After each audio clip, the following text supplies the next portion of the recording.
Today I'm doing something a little bit different. I'm going to read Dagon by H.P. Lovecraft twice. Repetition detected. No, actually, if you shut up for once. First, I'm going to read the original version, exactly as it was written, in all its dramatic, old-school, overly fancy glory. Then I'm going to read a modernized version that I rewrote myself, keeping the same story, but making the language a bit more natural and easier to follow. This was actually harder than I expected, because with my semi-Geordie accent, I don't always pronounce the G at the end of words like walking, running and screaming. See? So for the original, I've tried my best to sound extra posh in Lovecraft's honour, which may be respectful, or it may sound like I've accidentally enrolled myself in a very intense elocution lesson. We'll find out together. So, here it is. Dagon by H.P. Lovecraft.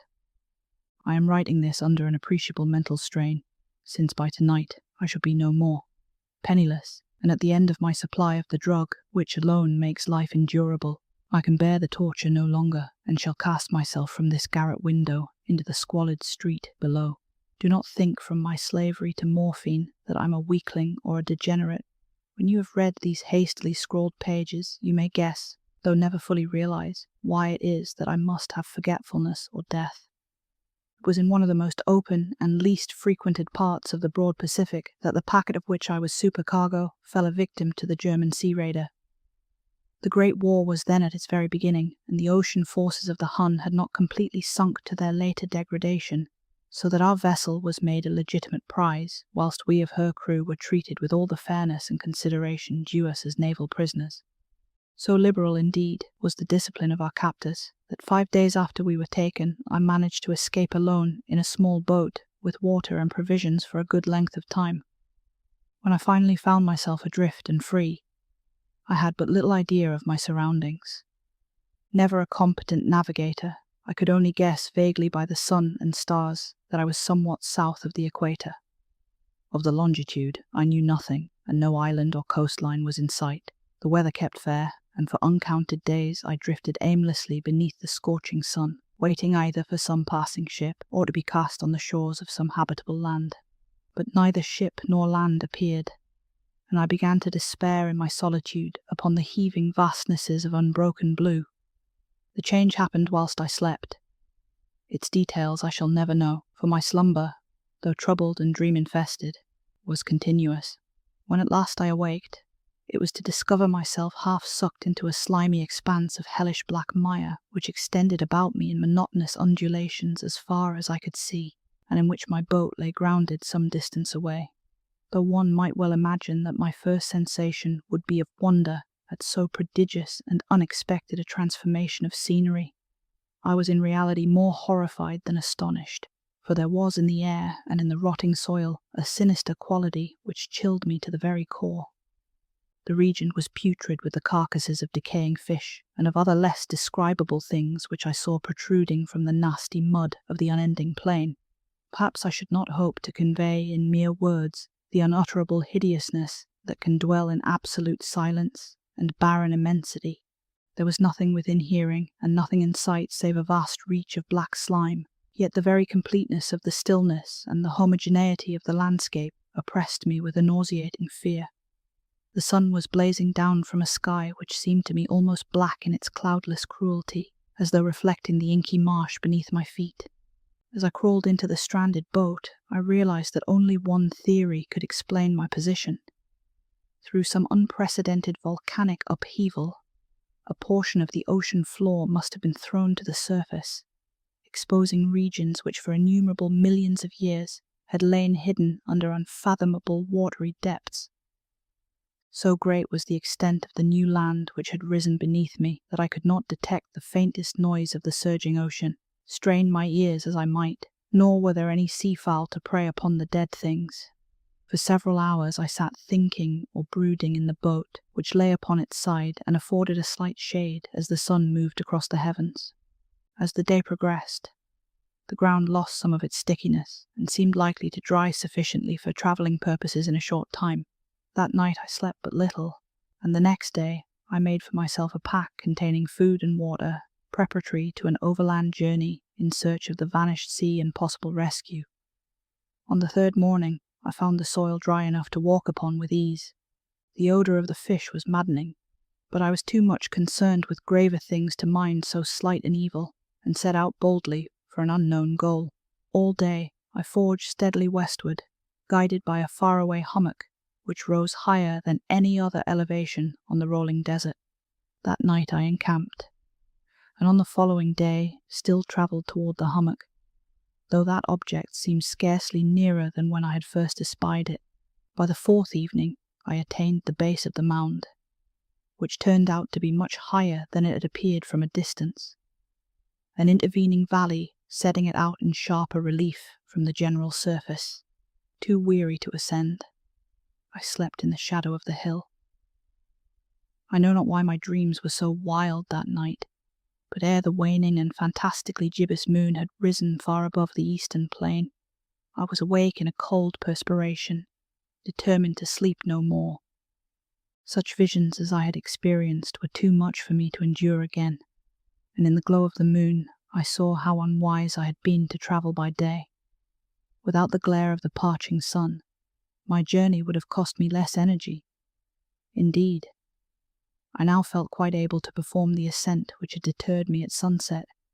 Picking up my pack, I started for the crest of the eminence. I have said that the unbroken monotony of the rolling plain was a source of vague horror to me, but I think my horror was greater when I gained the summit of the mound and looked down the other side into an immeasurable pit or canyon, whose black recesses the moon had not yet soared high enough to illumine.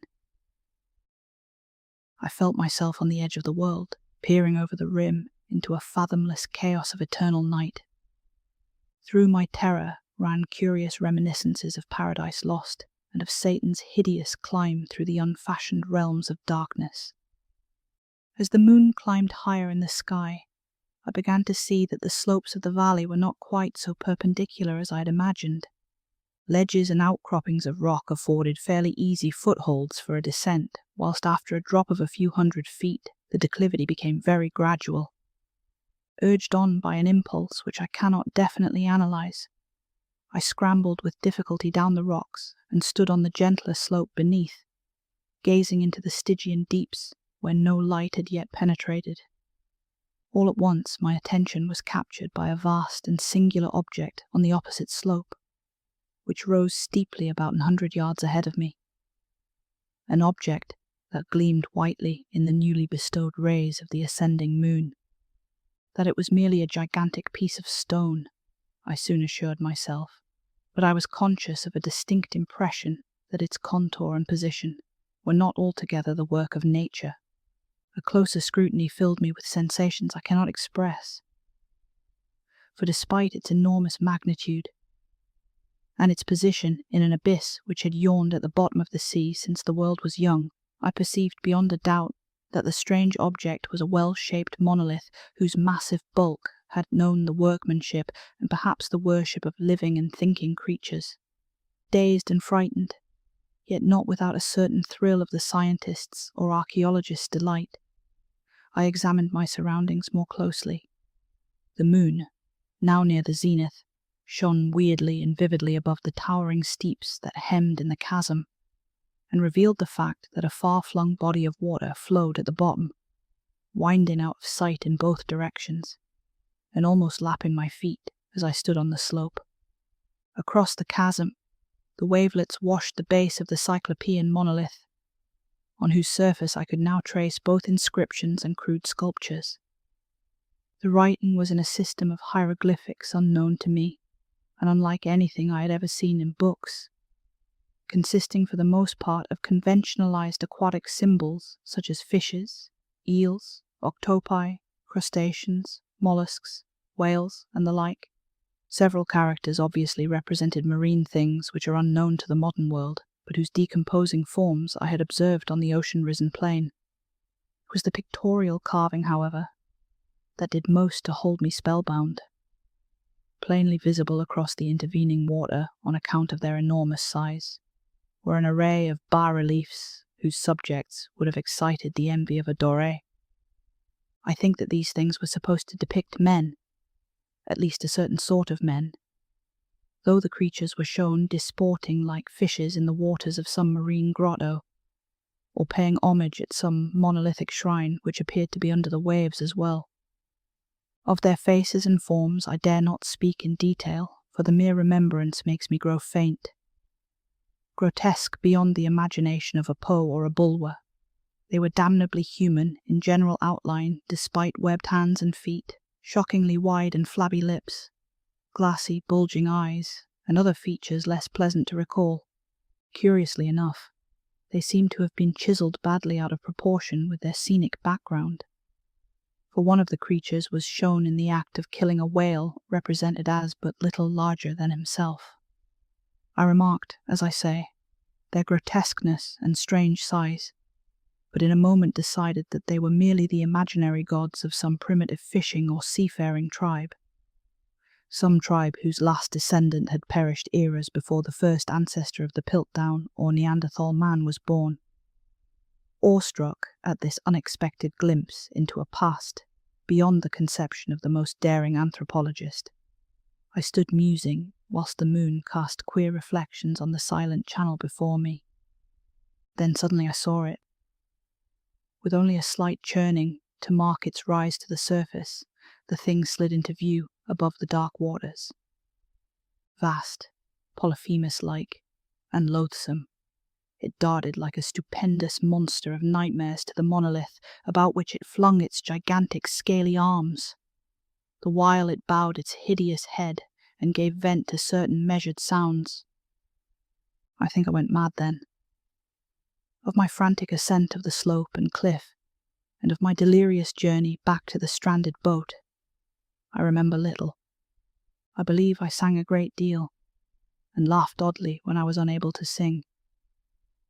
I have indistinct recollections of a great storm some time after I reached the boat. At any rate, I know that I heard peals of thunder and other tones which nature utters only in her wildest moods. When I came out of the shadows, I was in a San Francisco hospital, brought thither by the captain of the American ship which had picked up my boat in mid-ocean. In my delirium I had said much, but found that my words had been given scant attention. Of any land upheaval in the Pacific, my rescuers knew nothing, nor did I deem it necessary to insist upon a thing which I knew they could not believe. Once I sought out a celebrated ethnologist and amused him with peculiar questions regarding the ancient Philistine legend of Dagon, the fish god, but soon perceiving that he was hopelessly conventional, I did not press my inquiries. It is at night, especially when the moon is gibbous and waning, that I see the thing.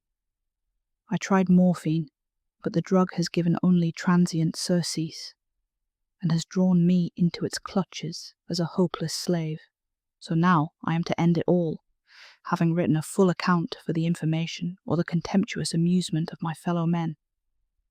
Often I ask myself if it could not all have been a pure phantasm, a mere freak of fever as I lay sun-stricken and raving in the open boat after my escape from the German man-of-war. This I ask myself, but ever does there come before me a hideously vivid vision in reply. I cannot think of the deep sea without shuddering at the nameless things that may at this very moment be crawling and floundering on its slimy bed, worshipping their ancient stone idols and carving their own detestable likenesses on submarine obelisks of water-soaked granite. I dream of a day when they may rise above the billows to drag down in their reeking talons the remnants of puny, weir-exhausted mankind, of a day when the land shall sink and the dark ocean floor shall ascend amidst universal pandemonium. The end is near. I hear a noise at the door, as of some immense slippery body lumbering against it. It shall not find me. God, that hand. The window. The window.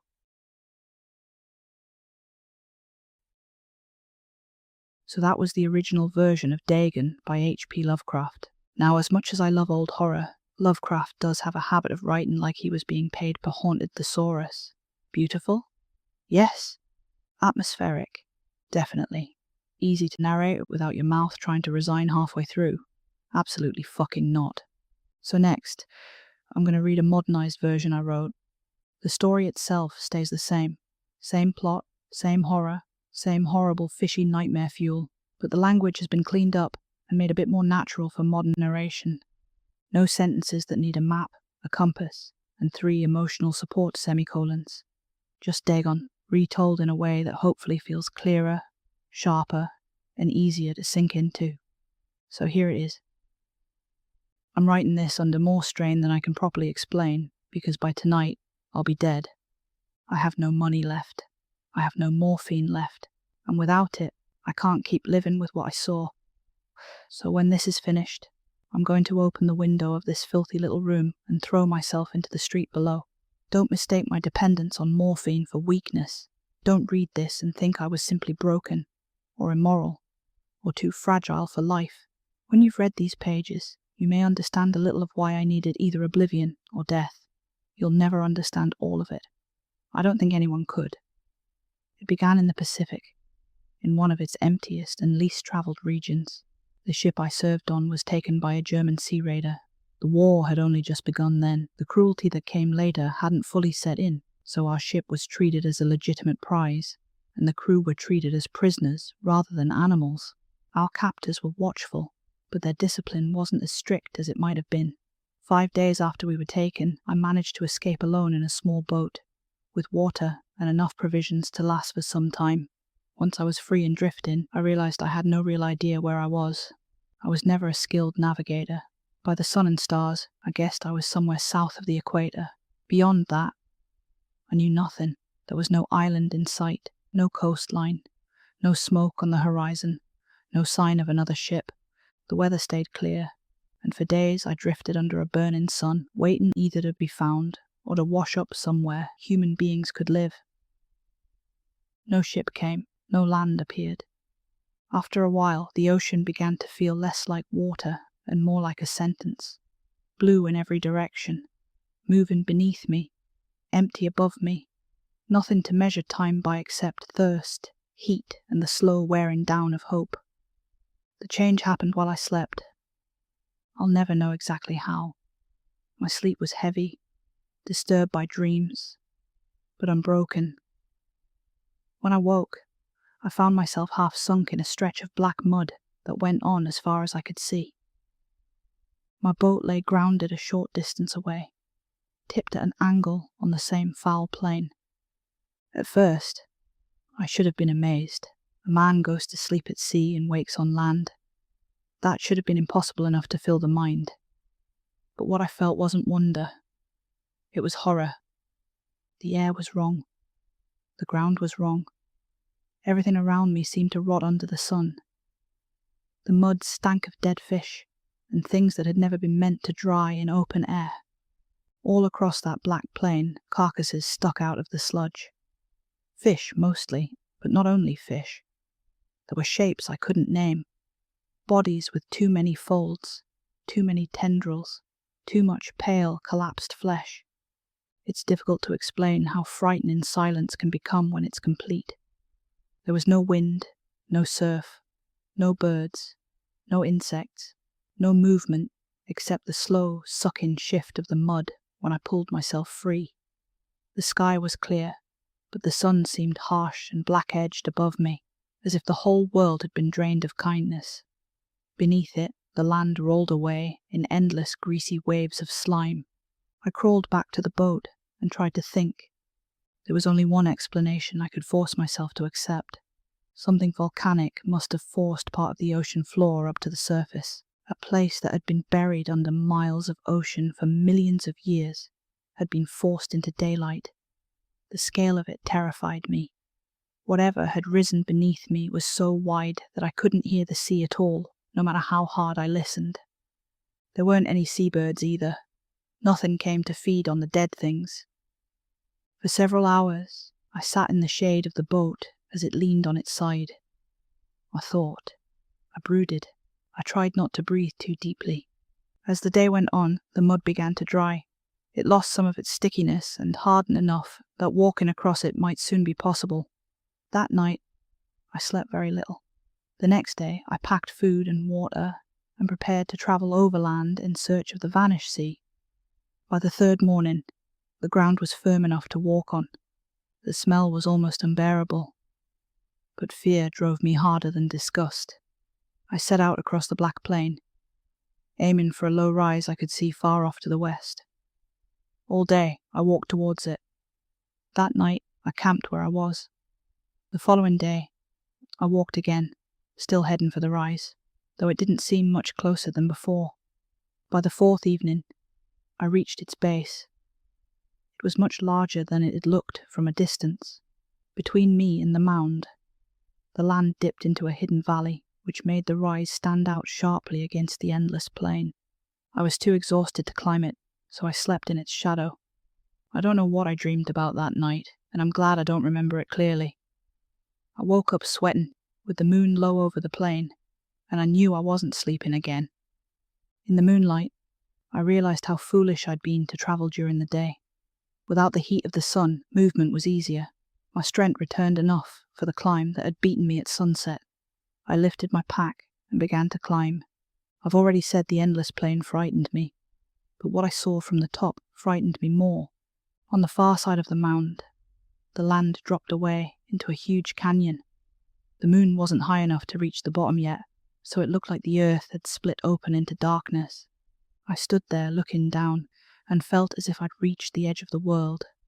As the moon climbed higher, details began to appear. The sides of the canyon were steep, but not sheer. Ledges and broken shelves of stone offered a difficult but possible route down. After a drop of a few hundred feet, the slope became gentler. I can't fully explain why I went down. Part of me was terrified. Another part needed to know what lay beneath. So I climbed down the rocks, slipping more than once until I stood on the lower slope and stared into the darkness at the bottom of the canyon. Then I saw something across the gap. It stood on the opposite slope, about 100 yards away, and it caught the moonlight with a pale gleam. At first, I told myself it was only a stone, a huge outcrop, some natural shape exposed by the upheaval. But the longer I looked, the less I believed that. Its shape was too deliberate, its position was too exact, and when I studied it more closely, I felt a kind of dread that had nothing to do with animals, weather, hunger, or death. The thin was a monolith, a carved stone pillar, enormous beyond reason, standing in a canyon that had been buried under the Pacific since before human history began. Someone had made it, or something had. I was dazed and frightened, but there was a sick kind of excitement in me too. It felt like I'd stumbled onto something impossibly old, something that didn't belong anywhere in human history. The moon was higher now, bright over the jagged walls of the canyon. Its light revealed water below me, a dark channel winding away in both directions, almost close enough to reach from where I stood. Across that water, small waves lapped against the base of the monolith, and on its surface, I could see markings. There were inscriptions, though none like any writing I knew. The symbols showed sea creatures, fish, eels, octopuses, crabs, shellfish, whales, and other forms that looked partly familiar and partly impossible. Some of the shapes matched the dead things I'd seen scattered across the raised ocean floor, but the carvings were worse. They were huge, so large I could see them clearly from across the water. They showed figures moving through underwater caves, gathering around shrines, and raising their arms before pillars like the one in front of me. At first, I thought they were meant to be men, a distorted kind of man, perhaps, imagined by some ancient fishing tribe, but the details turned my stomach. They had arms and legs, but the hands and feet were webbed. Their mouths were broad and heavy, their eyes bulged round and glassy from faces that were almost human, and somehow that almost made them worse. Their bodies were powerful, swollen, and obscene, with features I won't describe more clearly than that. Even now, trying to remember them makes my hands shake. What disturbed me most was their size. One carving showed a creature killing a whale, and the whale wasn't much larger than the fin that held it. I tried to make sense of it.